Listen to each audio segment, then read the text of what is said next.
Boa noite a todas, boa noite a todos.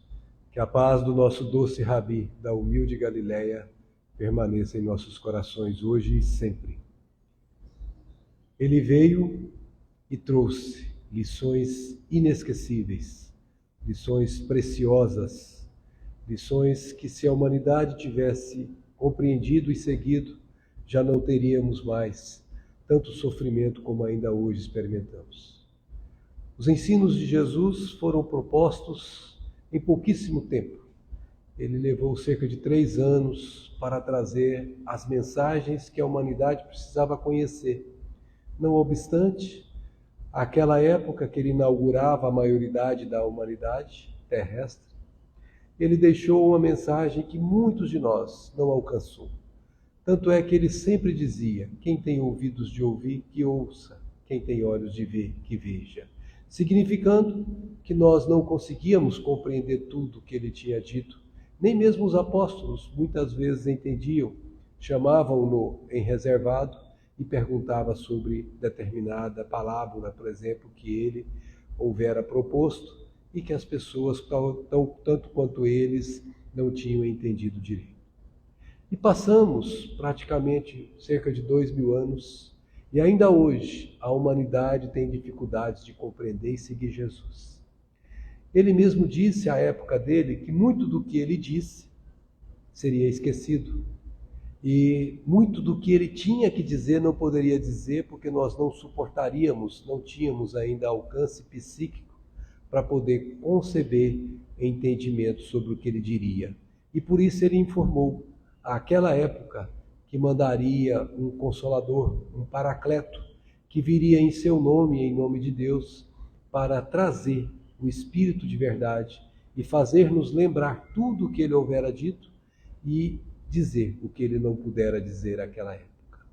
E assim aconteceu com o Espiritismo, que trouxe Jesus revivido, ou como Emmanuel gosta de chamar, redivivo.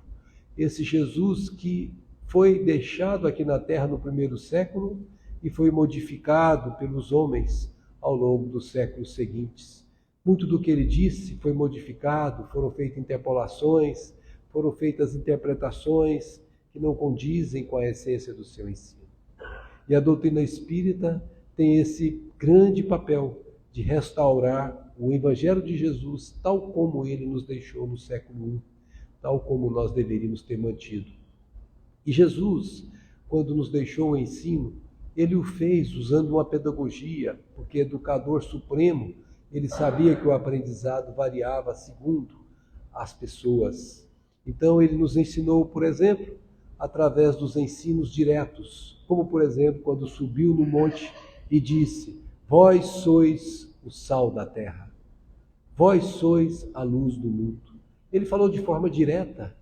E nós precisamos entender o que é sal da terra e o que é luz do mundo para saber seguir essa informação, porque foi uma informação, ele deu um dado: você é o sal da terra, você é a luz do mundo. Como compreender isso é o papel que muitos de nós têm passado durante esses 2000 anos sem fazer de maneira clara. Ele ensinou também de maneira indireta. Ele ensinou quando, por exemplo, no fato cotidiano, indo de uma cidade para outra, subiu num sicômoro, uma figueira, um baixinho, se chamava Zaqueu. E ele, passando por ali, olhou para Zaqueu, que estava lá ansioso por vê-lo, que nunca tinha visto, e ele olha para aquele senhor de estatura mediana e diz: Zaqueu, desce, vou repousar em sua casa hoje. E Zaqueu prontamente desceu, sem saber como ele soubera seu nome, sem saber mesmo como ele soubera que ele estava naquele sicômoro. E ali nós vamos encontrar um diálogo de uma extrema profundidade nesse fato cotidiano da passagem de Jesus entre Zaqueu e Jesus. Para aqueles que são mais estudiosos, com a terceira revelação, essa passagem foi ampliada na sua compreensão, e quando o nosso querido Humberto de Campos, no livro Boa Nova, que contém 30 capítulos de puro evangelho, em um dos seus capítulos relata com detalhes esse encontro de Jesus com Zaqueu, entra na casa de Zaqueu, coisa que o apóstolo Lucas não pôde fazer, porque a informação que precisava ser registrada no Evangelho tinha que ser limitada pela força da situação. Mas Humberto de Campos, sob a permissão dos maiorais do mundo espiritual, trata de olhar os bastidores daquela conversa. E ali nós vamos aprender a conhecer um Zaqueu, uma pessoa enorme do ponto de vista espiritual. Vamos olhar detalhes que nós não conseguiríamos enxergar se estivéssemos vendo só Lucas registrado. E é por isso que quando nós vamos vendo o Espírito de verdade, nós vamos vendo que os ensinos, mesmo esse cotidiano, eles são ampliados para que possamos compreender. E compreendendo, podemos saber por que Jesus é essa figura ímpar que é. Por que nós temos que seguir Jesus? Não é porque alguém me diz ou porque eu frequento uma igreja X ou Y. É porque eu preciso compreender os seus ensinamentos e esses ensinamentos precisam fazer sentido para mim, de forma tal que eu não tenha temor de segui-los. Quando ele diz, por exemplo, se queres vir após mim, tome a sua cruz e siga-me. Eu preciso entender o que é vir após mim. Eu preciso entender o que é negar a si mesmo. Como que eu posso me negar? Eu preciso entender o que é carregar a própria cruz. Essas são informações que não estavam ao alcance da humanidade de maneira direta, salvo aqueles que já tinham um psiquismo mais elevado, que já alcançavam a interpretação além dos normais. Foi necessário que o Evangelho de Jesus fosse explicado. Foi necessário que os seus ensinamentos fossem trazidos para que todos nós tivéssemos um campo comum de compreensão e que não passássemos mais a seguir Jesus porque alguém diz para seguir, mas seguir Jesus porque sabemos que seguindo-o conquistaremos o que o mundo não pode dar. A paz que ele prometeu e que o mundo ainda não é capaz de fornecer. Mas Jesus vai ensinar também por parábolas. Ele conta parábolas magistrais que até hoje nós estamos extraindo parte dela, não conseguimos extrair tudo, de tão profundas que são. Quando ele fala do samaritano que socorre aquele homem caído, são tantas as profundidades que dali a gente pode extrair, que quando a gente se atém a olhar com olhos do Espírito e não com olhos da letra, nós conseguimos perceber a profundidade do seu ensinamento. Mas Jesus ensinou também pelas curas. Quando ele cura, ele está dando informações profundas. Na subjacência de cada cura tem um processo de compreensão da vida maior que nós precisamos aprender a extrair. Jesus ensinou de tantas as formas que nós hoje temos a condição de acessá-las. As profecias, por exemplo, quantas profecias ficaram herméticas, sem nenhuma possibilidade de examinarmos com mais conhecimento e seguir com consistência, sem qualquer abalo, sem qualquer dúvida. As profecias, como por exemplo a que ele disse pouco antes de ser entregue aos algozes e ser colocado na cruz infamante que o assassinou publicamente.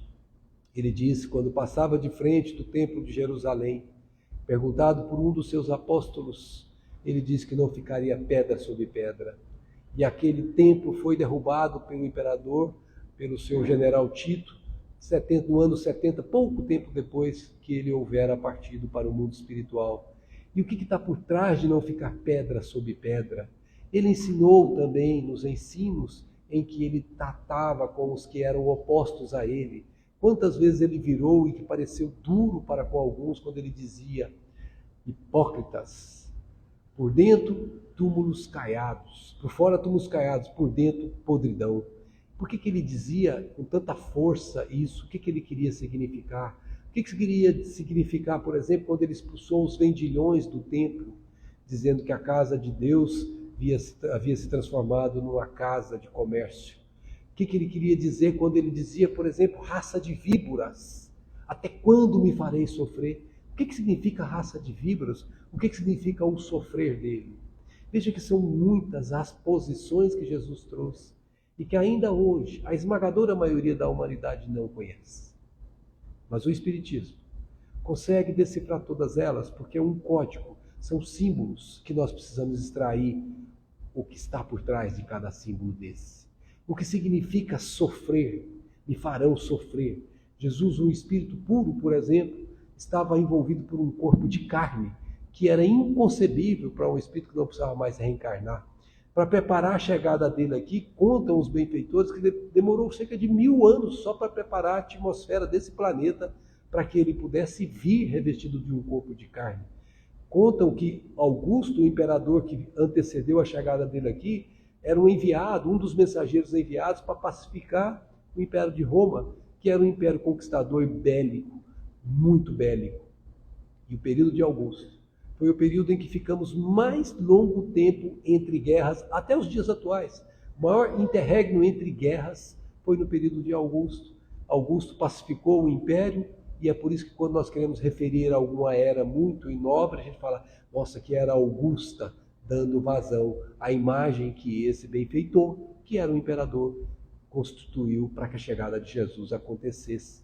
Contam alguns espíritos que mesmo a mãe dele, não existia nenhuma na terra que pudesse recebê-lo em ventre materno. Foi preciso que Maria teria vindo de Sírios para poder comportar aquele campo energético profundo que era formado por um espírito que não tinha mais quem reencarnar. Contam alguns espíritos, como Áureo, que a túnica nupcial que ele vestia, que é o perispírito dele, foi moldado de uma forma muito especial, porque ele já não revestia-se mais de perispírito, tamanha era a sua evolução espiritual. Que espírito é esse que veio à Terra e permanece incompreendido 2000 anos ainda?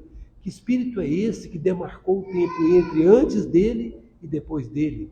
Que espírito é esse que até hoje, quando falamos dele, nos comovemos intimamente aqueles que já o sentimos?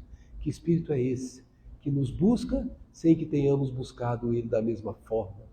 Jesus Cristo é o ser que demarca todas as possibilidades de vivermos a felicidade plena. Ele nos ensina tudo o que precisamos para nutrir o espírito e não o que precisamos para nutrir a carne. Ele nos ensinou dizendo que não tinha uma pedra para recostar sua cabeça, um lugar sequer para dormir, como os cães, os covis, tinham os cães, tinham os lobos. E ele dizendo claramente que você, eu, cada um de nós, deve proceder desta forma. Se queres vir após mim, siga-me. Para segui-lo, nós precisamos observá-lo, compreendê-lo e senti-lo de forma que isso faça sentido para nós também.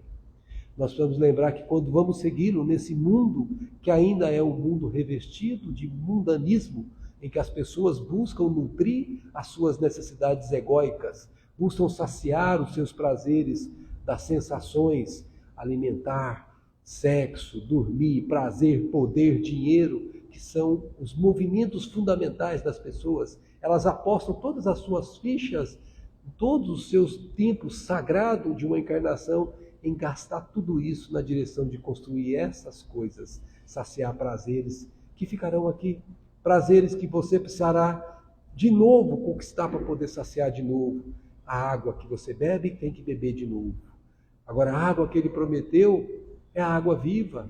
Como ele disse para a mulher no poço de Jacó, se dessa água você beber, que eu te oferecesse, você jamais precisaria de beber água de novo. Você jamais precisaria voltar ao poço para tirar água nos cântaros, como faz todos os dias.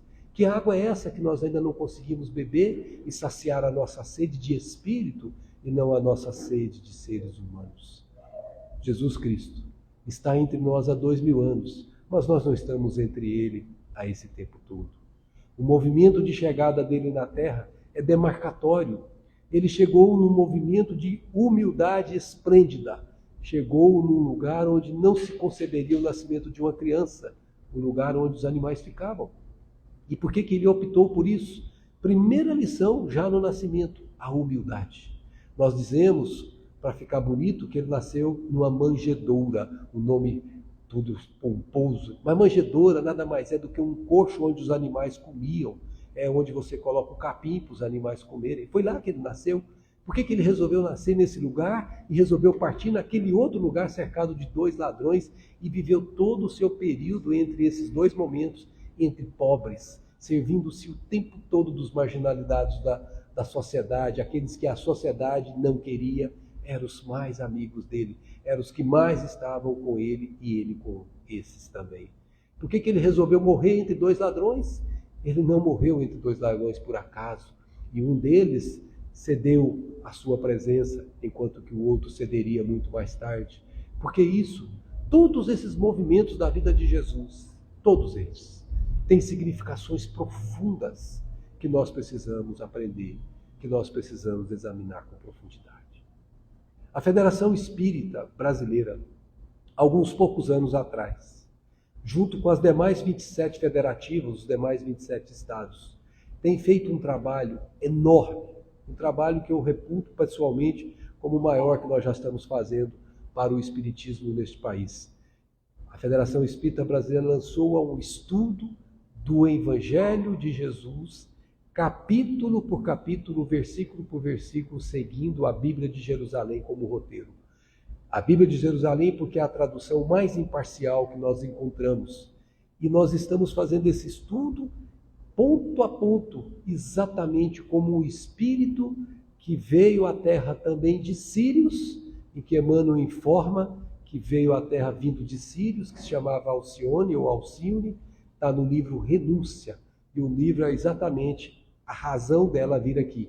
Renunciou o que seria hoje o paraíso para quem está aqui, para vir aqui entre nós nesse vale de lágrimas, socorrer uma alma querida sua que tinha ficado na retaguarda, enquanto ela estava muito à frente na vanguarda. Mas sentindo o seu coração oprimido pela dor de ver o seu afeto aqui sofrendo, ela resolveu baixar de tão alto para poder receber. E coincidentemente recebê-lo foi uma oportunidade que deu também a Emmanuel naquela época, encarnado como chamando-se Padre Damião, de conviver com esse espírito superior chamado Alcione. E é a partir dali que começa o trabalho da Federação Espírita Brasileira, porque foi Alcione que disse claramente que o Evangelho precisava ser estudado capítulo a capítulo, sempre olhando o espírito e jamais a letra. E o Padre Damião, hoje Emmanuel, que é o maior exegeta, o maior examinador de Evangelho que nós conhecemos da doutrina espírita, ele aprendeu com Alcione as lições fundamentais. E hoje, a FEB, representando a Casa Máter do Espiritismo, oferece esse estudo. Já estudamos e já está produzido o Evangelho de Marcos, o Evangelho de Mateus, e já estamos entrando, daqui 2 semanas, no Evangelho de Lucas. Todos esses evangelhos estão já definitivamente produzidos e estão à disponibilidade do público, tanto em PDF, usando de forma digital, como impresso. São estudos em que você toma o capítulo, toma os versículos e ali você interpreta à luz da doutrina espírita. À luz da doutrina espírita. Aquilo que parecia estranho, como Kardec chegou a chamar no livro fundamental de toda a obra de Jesus, que é o Evangelho segundo o Espiritismo, de estranha moral, nós vamos abrir outras estranhas morais que estão em cada um dos capítulos dos evangelistas. Nós vamos fazer comparações entre os evangelistas, ver as diferenças e as semelhanças. É um trabalho de longa data. Vamos examinar os 27 livros que estão no Evangelho, no Novo Testamento. Todos eles serão tratados capítulo por capítulo, versículo por versículo, pela Federação Espírita e pelas federativas. Esse trabalho, nós aqui aproveitamos a oportunidade para convidá-los a estar com ele, porque ele já está disponível há alguns anos e ainda o acesso não é muito amplo. E é uma oportunidade de nós conhecermos esse Jesus, esses seus ensinamentos, de maneira que nós possamos compreender. E compreendendo, possamos tirar aquele pior inimigo que alguém tem em si, que se chama dúvida. Quando você compreende, você cria em você uma conquista espiritual enorme, que se chama fé raciocinada. O que é fé raciocinada? É aquilo que passou pelo crivo da razão e que eu já tenho certeza absoluta. Eu não mais titubeio, não tem mais momentos de vacilos em minha vida. Quando eu digo, eu vou morrer hoje, eu estou tranquilo como se dissesse, eu vou morrer daqui 100 anos. Porque a morte para mim, que já sei o que é a morte, não faz nenhuma diferença nos meus movimentos emocionais. Porque eu sei que morrer nada mais é do que passar de uma dimensão para outra. Aquele que já compreende isso, não se avexa-se com a morte, não se torna titubeante, preocupado com o que vai acontecer. Ele só pode se preocupar se não viveu de acordo com as leis divinas, aí sim ele deve temer não a morte, mas o que virá depois da morte, sim, aí será muito preocupante para esses que não fazem a vontade do Pai, que não se esforçam para isso. Mas a morte em si é um processo, e como nascer é um processo, vem e vai-se tantas vezes quantas o espírito precisar para se tornar um espírito puro. Quando se conhece essas verdades que a doutrina espírita, como o espírito de verdade, o propôs, essas verdades tornam-se a segurança numa interpretação que nos garante que possamos seguir Jesus sem titubeio jamais. Não abandoná-lo como tantas vezes fizemos ao longo desses quase 20 séculos, ou pouco próximo de 20 séculos, nas encarnações passadas, quando convidados que eram para segui-los, não dávamos conta até os dias atuais. E é por isso que o convite do estudo mais aprofundado dos seus ensinos precisa ser estendido a todos aqueles que estão necessitados de saciar a sua sede da água, que a gente não tem que beber de novo, a água viva. E Jesus está aí, completamente disponível para entender-se e para entendermos. Uma vez entendendo, nós passamos a fazer reflexões, meditações. O que significa isso? O que isso tem a ver com a minha vida em particular? O que tem a ver com a vida da sociedade, a vida da minha comunidade? Você começa a ficar sensível ao que você compreendeu. Você começa a fazer conexão entre o raciocínio e o sentimento. E quando você começa a sentir o que você raciocinou, você começa a ser diferente do que você era antes. Imaginemos, por exemplo, para entendermos isso, uma pessoa que chega aqui à frente, decora um texto e fala o texto decorado para você, e às vezes aquela coisa assim tão marcada como decorado que você vai começando a ficar cansado, você não quer mais prestar atenção porque aquilo é entediante. Mas venham imaginarmos que vem uma outra pessoa, pega o mesmo texto e ao invés de decorá-lo, fala aqui com paixão, coloca o seu coração no que fala. Cada palavra tem um peso que ele consegue atingir as pessoas que estão ouvindo. O texto é o mesmo, a mensagem é a mesma, mas a maneira de entender e de passar essa mensagem a outrem é muito diferente. É por isso que só o raciocínio pelo raciocínio não nos dará a garantia de que não abandonaremos Jesus novamente. É preciso que nós o sintamos. Temos que sentir, através da meditação, esse evangelho dentro de nós. Porque o dia que você sente, você jamais será a mesma pessoa. O dia que você sente o que significa cada um dos seus ensinamentos, você jamais será a mesma pessoa. Você nunca mais conseguirá fazer o que fazia antes de sentir Jesus compreendido dentro de você.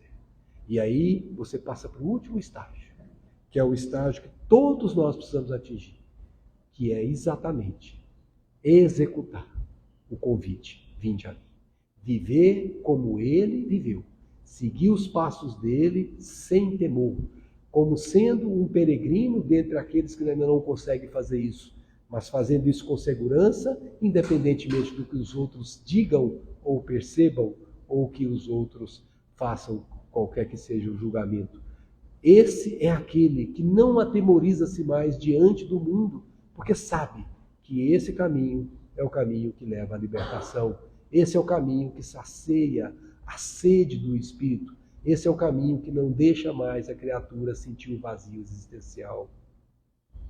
Nós temos tantos ensinamentos que nós passaríamos séculos examinando cada um deles e não examinaríamos todos. Mas vamos tomar um caso aqui, por exemplo, que as pessoas têm muita dificuldade de fazer o cumprimento desse ensinamento desse. Ele disse em certa ocasião: entrai pela porta estreita, porque larga é a porta, espaçoso o caminho que leva à perdição. E porque estreita é a porta, apertado o caminho que leva à vida, poucos há que a encontrem. Mas que porta estreita é essa? Que porta larga é essa? Que caminho espaçoso é esse? Que caminho estreito é esse? Se você prestar atenção no dia a dia de cada um de nós, o mais fácil, a porta larga, o caminho espaçoso, é a acomodação. É você pensar em você, no seu conforto, e achar que você está cumprindo os seus deveres para com a sociedade, dando a César o que é de César, e achando que isso é suficiente para te fazer feliz. Mas isso não é suficiente para te fazer feliz, porque enquanto você está cuidando de você, existe uma inumerável quantidade de pessoas que não conseguem ainda nem mesmo cuidar de si mesmas. E muitas delas gemem e choram próximas de nós. Mas muitos de nós fazem de conta que não estão ouvindo nem os gemidos e nem os choros próximos de nós. Passamos nossas vidas como se não tivéssemos nada com aquilo, esquecendo que Jesus acercou-se exatamente desses, dos que choram e dos que rangem os dentes muitas vezes e dos que padecem as dificuldades da incompreensão do mundo, os que estão em ponto de sofrimento avassalador. Esse entrar pela porta estreita é exatamente o oposto, é sair da zona de conforto em que nos estabelecemos e ocupar-nos, colocar-nos no lugar desses que são ainda os sofredores do mundo. Estar com eles um pouco que seja, mas estar com eles para que eles sentirem, como Jesus chegou a dizer para os nossos queridos apóstolos ao final, já não os chamo mais de servos, mas de amigos. Para que esses que estão marginalizados pelos mundo, como foram aqueles que Jesus acudiu, que eles possam sentir em nós a presença de um amigo que possa alcançar o coração deles e fazer com que eles tenham no próprio íntimo a força para se levantarem e reconstruir a sua dignidade humana, que por alguma razão eles perderam e que nós não sabemos quais são as razões e não devemos julgá-las, porque não é da nossa alçada. Nossa alçada é de ajudar a levantarem e, levantando, ajudar a se sustentarem nas próprias pernas e até o ponto em que eles possam caminhar com as próprias pernas. Isso demanda sair de si mesmo, como ele disse. Se queres vir após mim, saia, negue-se de si mesmo. Negar a si mesmo é você sair de você mesmo e olhar-se no outro. É você se colocar como se você mesmo fosse o outro, porque quando você faz isso, você sente o outro em você. E sentindo o outro em você, você não consegue mais ficar imóvel. Você não consegue mais ficar na zona de conforto que a vida lhe concedeu. E é aí que você começa a entrar pela porta estreita. Porque familiares seus vão achar você estranho, no mínimo. Alguns vão achar que você não está mais normal, que você está diferente. Vão julgar você como alguém que está esquisito, como a própria mãe e os filhos, os irmãos de Jesus, chegaram a dizer em certa ocasião, ele não estava mais com seu juízo, a mãe e o filho vinham buscá-lo, porque entendiam que Jesus estava entre os marginalizados do mundo. Se você quer seguir Jesus, você precisa negar a si mesmo. E isso é um esforço impressionantemente grande, que não se constrói do dia para a noite. É preciso que se construa isso pouco a pouco, mas de forma consistente. E o estudo que hoje nós temos a oportunidade de fazer do seu evangelho, retirada todas aquelas partes da letra que mata e mantido aquilo que é o espírito que vivifica, nós hoje temos condições sustentáveis de nos mantermos nessa direção. Vamos cair algumas vezes? Seguramente vamos. O homem velho que está instalado em nós persiste. E nós precisamos fazer com que o homem velho seja superado pelo homem novo, que a criatura nova precisa superar aquela criatura velha que tanto tempo tem estado dando os comandos do que devemos fazer. Nós precisamos vencer essa nossa condição de automatismo, de buscar sempre a satisfação íntima nesse mundo passageiro que não sacia a sede do Espírito. E se queres vir após mim, disse ele, negue-se a si mesmo. É a primeira condição que ele faz para que o convite seja aceito, porque não é uma imposição. Ele diz, se queres. Não diz, venha, estou te mandando. Ele diz, se queres. Porque Jesus, como todos os benfeitores, não violentam nossas consciências.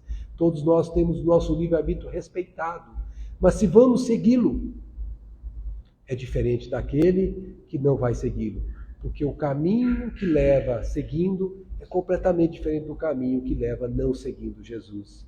O preço de não seguir Jesus é o preço da experiência dolorosa, é o preço de aprender com os erros, é o preço dos resgates que a vida nos cobrará por não estarmos seguindo as leis que Ele nos trouxe de tão alto em nosso próprio favor. Ovelhas desgarradas, como Ele mesmo disse, ovelhas que não tinham pastor, receberam o seu pastor. Ovelhas tresmalhadas que estavam perdidas foram chamadas, a voz do pastor foi ouvida. Mas muitos de nós ainda insistimos em permanecer tresmalhados, querendo fazer a nossa vontade e não a vontade daquele que está no céu. É importante que nós tenhamos muita clareza sobre isso, sobre a escolha que cada um tem em suas mãos. Porta estreita ou porta larga é da alçada de cada um. Nós, os espíritas, não podemos mais, jamais, dizer que não sabíamos, porque nós conhecemos o que fazemos. Nós não fazemos porque alguém nos diz para fazer. Nós fazemos porque sabemos que temos que fazer. Nós não falamos caridade como uma palavra morta, simbolizando algo que se chama esmola. Não. Nós falamos caridade como cuidar do outro, como se o outro fôssemos nós mesmos. É muito diferente o nosso modo de compreender os ensinos de Jesus nos dias atuais com a doutrina espírita do que o era antes do Espírito de verdade estar entre nós. Portanto, não cabe mais a nós justificativas, buscá-las de outra maneira, porque elas não mais são aceitáveis para aquele que já sabe o que faz. Porque aquele que já tem muito, muito dele será pedido. E os espíritas são aqueles portadores de muito, muito mais do que a maioria daqueles que não professam essa doutrina que é o Espírito de verdade na Terra. Por isso, entrar pela porta estreita significa que você, além de negar a si mesmo, ocupar-se com o outro e não só com você, tem um outro ponto, que é carregar a própria cruz. Essa cruz são os nossos desmandos das encarnações passadas, que nós estamos resgatando agora à custa do mecanismo divino chamado causa e efeito. Lei de causa e efeito, e que cada um está colhendo exatamente, nem mais e nem menos, segundo semeou. Porque se é uma coisa certa em nossas vidas, independentemente de que caminho sigamos, é a certeza de que ninguém colhe o que o outro planta. Cada um de nós colhe exatamente o que semeou. Se semeamos espinhos, jamais iremos colher figos. Se semeamos figos, jamais escolheremos espinhos.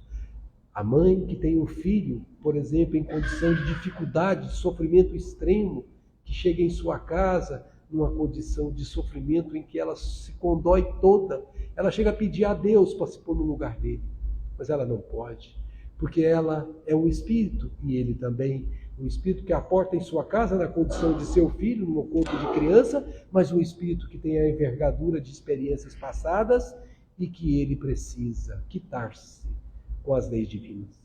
Portanto, a mãe não pode, mesmo querendo assumir o que o filho precisa assumir por si mesmo.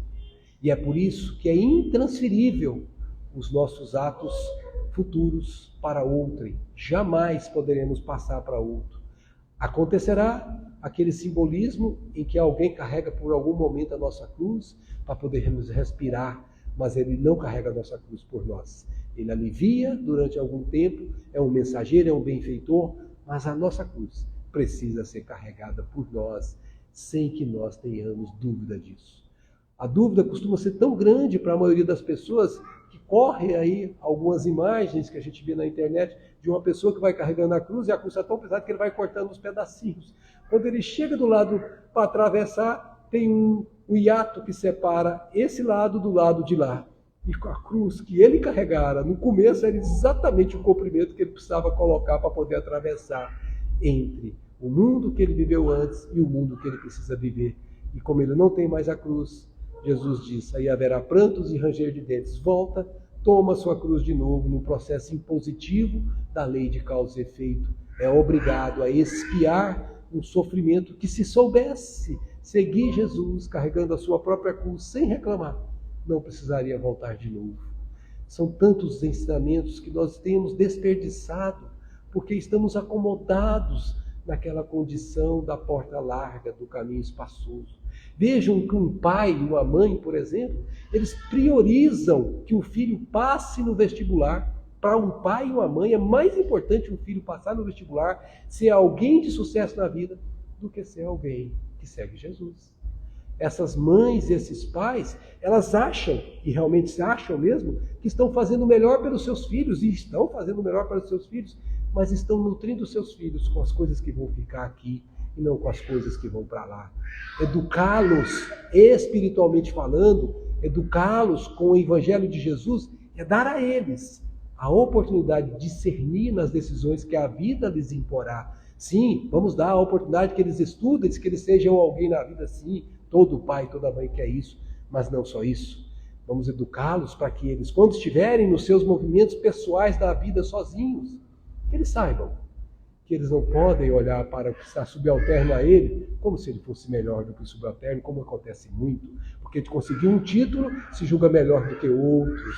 Porque foi agora um estudo, conseguiu ser um professor, conseguiu ser um doutor, esse indivíduo se julga maior do que alguém.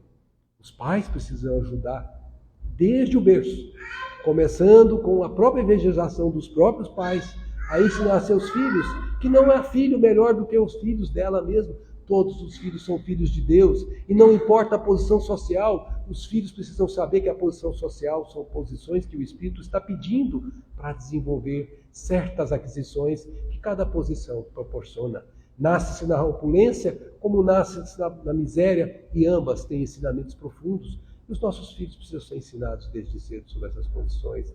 Eles precisam ser ensinados desde cedo a sentirem a dor do outro e jamais desprezá-la, como acontece com os bullies, que são horrendos que nós vemos nas escolas. Aquelas pessoas que têm dificuldades, aqueles meninos com espíritos com maldade já inatas em si, jogam a criatura cada vez mais baixo na sua posição de já auto-sofrida enorme.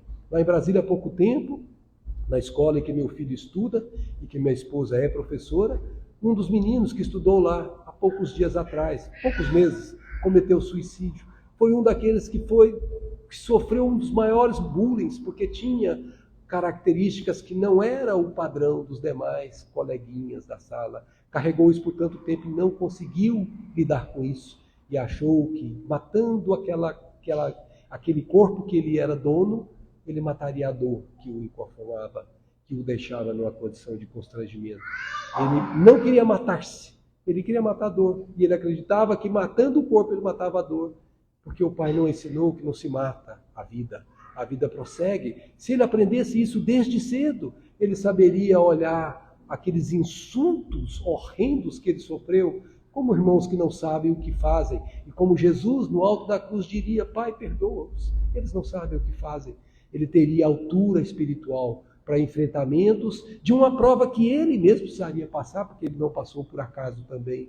Então veja que os ensinos de Jesus caminham junto com os ensinos dos homens, mas eles precisam ser superiores do que os ensinos dos homens.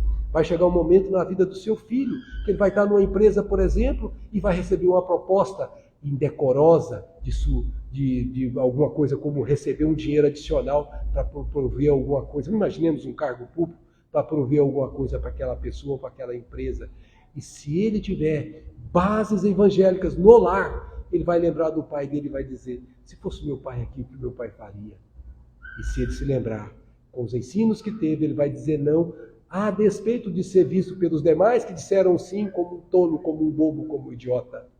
E ele vai se sentir muito melhor não tendo seguido o caminho mundano, que levaria-o à riqueza temporária, mas não levaria à riqueza da paz que o mundo não dá. Esses são os momentos que o nosso filho que passou no vestibular, que o nosso filho que conquistou uma posição social, ele teria condições de permanecer com Jesus, fazendo da posição que ele se encontra o meio de vivenciar Jesus entre os demais. O nosso filho será à frente, alguém que olhará para trás e dirá: graças a que meu pai me ensinou essas coisas, graças a que meu pai me ensinou esses movimentos da vida que me facilitam agora saber que, mesmo sendo ridicularizado pelo mundo, mesmo sendo às vezes jogado à margem pelo mundo, eu estou em paz comigo, e é isso que conta. Então nós temos que compreender que o momento que esse planeta vive é um momento muito grave, que viveu o planeta chamado Capela há muito tempo atrás. É um momento em que nós estamos fazendo aferição de valores. Aferição de valores que são, por exemplo, esses. Eu falo de caridade, mas não vivo caridade. Eu falo de paciência, mas não me esforço para ser paciente. Eu falo de fé, mas não me esforço para poder desenvolver o raciocínio para conquistar a fé. Eu falo, mas não faço. Eu sou aquele que digo, Senhor, Senhor, mas que não entrará nos céus. Porque esses não fazem a vontade do Pai. E eu preciso refletir. Que pessoa tem sido eu? Que espírito tem sido eu? Aquele que vem à casa espírita, que obtém as lições preciosas, mas que sai lá fora e não as coloca em prática. Jesus chegou a dizer que aquele que ouve os seus ensinamentos, que não os põe em prática, é semelhante a alguém que constrói a casa na areia. Vem o vento, vem a chuva, vem a tempestade e derruba. Ao contrário daquele que, ouvindo aquilo que ele ensinou, coloca em prática, e esse é semelhante ao que conquistou aquele momento de fazer a sua casa naquilo que se chama rocha firme. E vem o vento, vem, e nada disso destrói. Quem somos nós diante de nós mesmos e daqueles que foram confiados a nós, os nossos filhos, por exemplo? O que nós estamos fazendo de nós mesmos com todo esse conhecimento que recebemos? E o que estamos fazendo com os nossos filhos com esse conhecimento que recebemos? Já não é mais momento de ficarmos tergiversando sobre seguir ou não seguir Jesus. Já sabemos de maneira clássica que não segui-lo é regra certa, é caminho absolutamente certo para novos sofrimentos. E sabemos que segui-lo tem um custo, tem um preço, tem um mundo que nos olhará de maneira diferente. Mas é regra, é caminho certo para aquilo que o mundo não pode dar, que ele prometeu, que é a paz. Essa paz, que aconteça o que acontecer com você, esteja você enfrentando o que for na sua vida, seja um câncer em você, seja um câncer em uma pessoa que você ama demais, seja alguém que vai antes de você, que você tem um profundo amor por ela, seja o que for que esteja colocando você em situação emocionalmente afetada, seja qual for. Se você carrega essa paz em você, você tem a certeza íntima de que nada, absolutamente nada acontece por acaso. E você se resigna, uma virtude preciosíssima. Você aceita, não sem lutar contra, não sem lutar para poder vencer o câncer, não sem lutar para poder vencer a situação que é passível de ser lutável. Mas você, quando verificou que as suas forças são vamos dizer assim, incompetentes para chegar a mudar o estado de coisa que você está vivendo, você sabe, sem a menor dúvida, que aquilo que você está vivendo e que quem está vivendo ao seu lado é para o seu próprio bem. E quando você compreende isso, o sofrimento amaina, suaviza, a serenidade diminui. Isso diminui por quê? Porque você sabe que não tem nada errado, que você não é pior do que ninguém para estar passando por aquilo. E se você está passando, é um processo depurativo que irá fazer com que você se torne uma pessoa melhor depois daquela experiência que parece dolorosa, mas quando você chegar no mundo espiritual, você verá que foi a experiência que você precisaria passar. Essas certezas, minhas amigas e meus amigos, só as temos quando nós compreendemos, refletimos, sentimos. Quando nós fazemos isso tudo com o ensino que Jesus trouxe, nós somos capazes de suportar a prova mais difícil que alguém possa imaginar. Porque aí então teremos a força de Jesus em nós para enfrentar tudo que nos ocorrer. Paulo perseguiu Jesus. Chegou um momento da vida dele, depois de conhecer Jesus na estrada de Damasco. Quase uns 15 anos depois, ele conta: já não sou eu quem vivo, é o Cristo de Deus que vive em mim. Exatamente isso que cada um de nós vai fazer. Nós temos que fazer tal como se fosse o próprio Jesus fazendo, no limite das nossas forças. Cada um irá dar conta de fazer o tamanho das suas forças. Lembrem, Paulo conseguiu fazer numa encarnação, muitos de nós faremos em muitas. Mas se nós não lançarmos a charrua e continuarmos olhando para frente, nós não araremos o terreno da nossa fertilidade espiritual. E é por isso que precisamos, de uma vez por todas, largar o homem velho, a porta espaçosa, o caminho largo, e começar a buscar esse homem novo, a porta estreita, o caminho também estreito, para que nós possamos chegar aonde fomos convidados a chegar. Se queres vir após mim, negue-se a si mesmo, tome a minha cruz e siga-me. Essa é a mensagem de Jesus para aqueles que querem compreender e seguir Jesus. Jesus não é aquele que vai trazer para nós, como muitas igrejas proporcionam, situação financeira estável. Tem igrejas que você paga lá uma determinada quantidade, vem até uma situação estável financeiramente, fazem orações para que você tenha uma vida materialmente estável. E muitos já conseguem até atingir, porque tem espíritos do mundo espiritual que trabalham a favor disso. E isso é um engodo. E aquilo que se chama cego conduzindo cego. Os que fazem isso e os que seguem, ambos caem no fundo do fosso. E terão que voltar em situação seguinte, fazendo o contrário. Muitos de nós já estivemos do lado oposto. Muitos dos espíritas são aqueles que perturbaram o Evangelho de Jesus e estão voltando. E hoje tem que fazer o oposto. Tem que fazer o Evangelho de Jesus ser revivido, tal como ele largou no primeiro século. E nós, os espíritas, não podemos desprezar os ensinos de Jesus. Eles estão aí para serem examinados. Nós convidamos a cada um que queira conhecer Jesus com profundidade, que vá na essência e não se prenda à letra, que não fique presa ao comodismo, que busque fazer o que é para ser feito, que é seguir com ele. E seguir com ele tem um preço, que é o preço de negar a si mesmo, que é o preço de carregar a própria cruz. Mas tem uma recompensa que é imensamente maior, que é carregar a paz onde você estiver. E carregando a paz onde você estiver, você sempre estará bem. Jesus está no mundo há 2000 anos, mas nós precisamos estar com ele brevemente, porque a aferição de valores, a transição do mundo para outro, está fazendo com que muitos espíritos já estejam sendo degradados, como foi Capela. Os capelinos, conhecidos como raça adâmica que veio para cá, muitos deles tiveram que passar uma temporada longa aqui para poder voltar como os egípcios. Muitos deles já continuam aqui. Mas nós, os que estamos aqui, vamos ser convidados a permanecer aqui seguindo Jesus. Mas vamos ser constrangidos a sermos degradados para mundos tais como eram a terra, a época dos capelinos, para podermos aprender com aquela sensação de paraíso perdido que eles tiveram, o mesmo que eles aprenderam conosco. Então, minha amiga e meu amigo, não desprezes o ensino de Jesus. Não menospreze a oportunidade de poder compreendê-lo agora, enquanto está a caminho. Lembre-se do que ele diz. Quando houver luz, caminhe. Porque quando chega a noite, já não é possível saber onde se pisa. Hoje, nós estamos na situação de poder assimilar esse evangelho. Certa vez, Divaldo Franco contou uma passagem da vida dele extremamente forte para mim.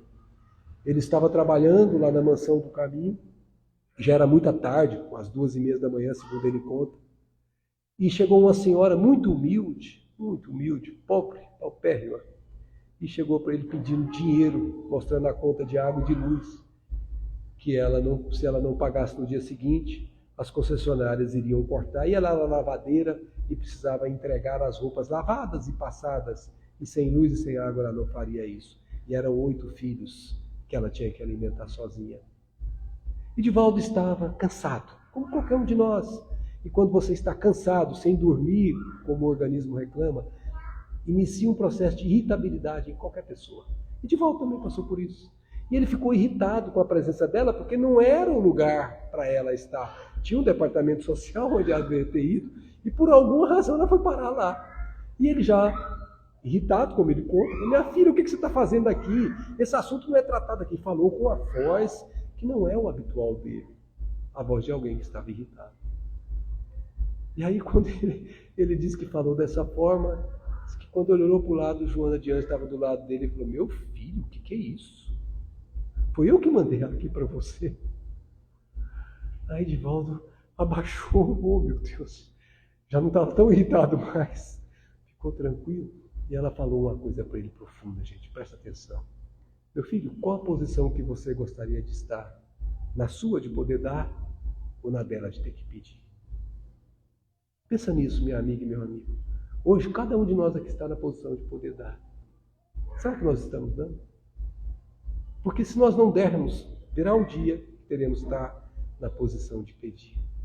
E a posição de pedir não é confortável. É muito melhor ir pelo amor do que ir pela dor. Porque ir, você vai, eu vou, não tem jeito. A lei é uma só, temos que amar. Mas quem não ama espontaneamente é constrangido pelo aguilhão da dor a amar. Tomar consciência de que fez equivocadamente e voltar para poder seguir o caminho reto.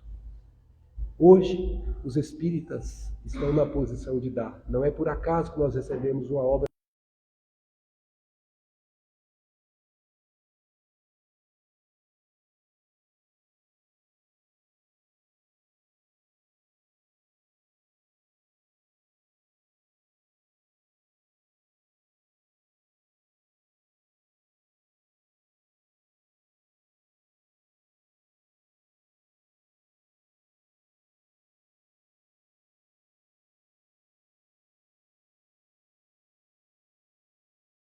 Pensemos nisso. Muita paz a todas, muita paz a todos. Muito obrigado por sua vez.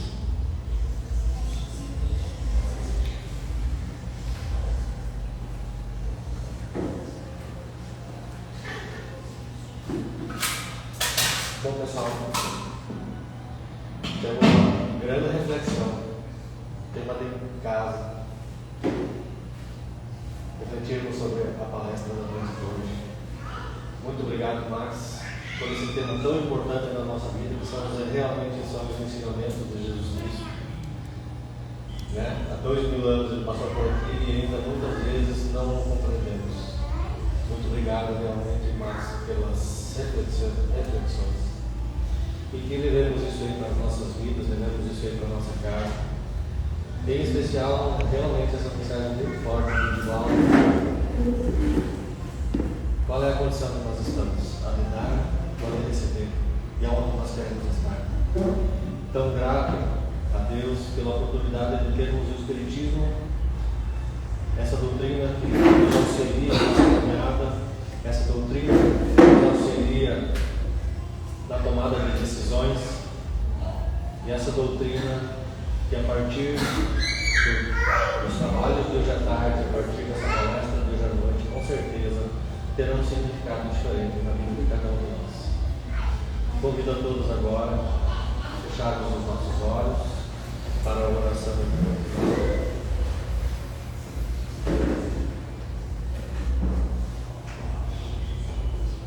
Vamos erguer o nosso pensamento ao nosso Salvador, em especial ao Divino Mestre Jesus, que no meio de nós se encontra, conforme a sua promessa. Agradecemos, Senhor Jesus, pela oportunidade de nos que é o caminho seguro a chegarmos ao nosso Criador. Guia-nos pelo caminho inteiro. Somos gratos por nos ter encaminhado à doutrina espírita, essa doutrina tão reveladora, tão consoladora, que tem auxiliado no nosso caminho. Que sejamos sempre fiéis ao compromisso que assumimos junto à espiritualidade, de termos o contato com a doutrina espírita, nos prepararmos e auxiliarmos a tantos irmãos que vêm até o centro espírita nos pedindo ajuda, e até mesmo para nós, para o nosso crescimento, para o nosso desenvolvimento. Muito obrigado, Senhor. Com as bênçãos do nosso Criador e do Divino Mestre Jesus, que possamos seguir até os nossos lares, acompanhados pela luz do amor, da paz, que vem do nosso Criador. Agradecemos a presença também dos nossos anjos da guarda, dos nossos mentores espirituais e toda a equipe espiritual do Centro Espírita Lar de Amor. Muito obrigado a todos e que Deus nos abençoe. Pessoal, lembrando então, amanhã começa às 8h30 a parte de mediunidade com Jesus. Ok? O nosso seminário, nós trouxemos esse nosso ilustre amigo Max Lacerda. Muito obrigado a todos.